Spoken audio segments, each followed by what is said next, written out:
Tahaky ny efa fanao isan-taona dia nanatanteraka ny fivoriam-beny ary ireo teraky ny faritany Antsiranana teo aloha mivondrona ao anatin'ny fikambanana fitefa.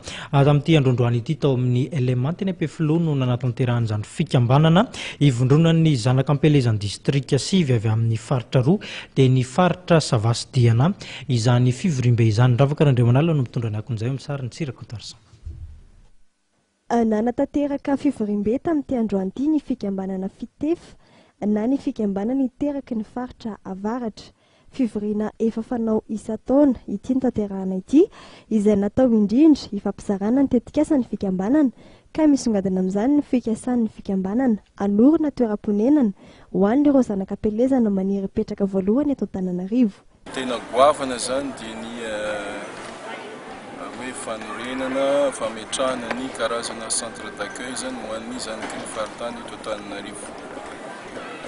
Efa andalam-panatanterahana zany moa zany izay zao ny tapany voalohany zany dia ny fitadiavana ny tokotany izay eritreretina zany alohan'ny farana ny mandamo taona ho avy zany dia tokony manana tokotany zany ny fikambanana eto Antananarivo. Misongadina ihany koa moa raha zava-bita tao anatin'izay taona ny tantana ny filoam-pirenasa ny fikambanana izay.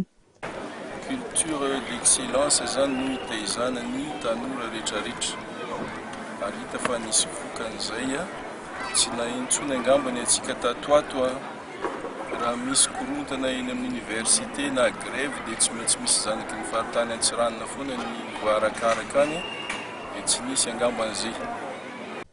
Tanjona amin'ny fionana tahaka izao nefa ny atsiketsehana fikambanana sy fampatsiahivana ihany koa ireo mpikambana mikasika ny didy miandry izy ireo ao anatin'izay fikambanan'izay toy ny latsakemboka samihafa ny fampandraisana anjara ireo manam-pahaizana sy teknisiana ny faritra Antsiranana teo aloha amin'ny fampandrosoana izany faritany izany.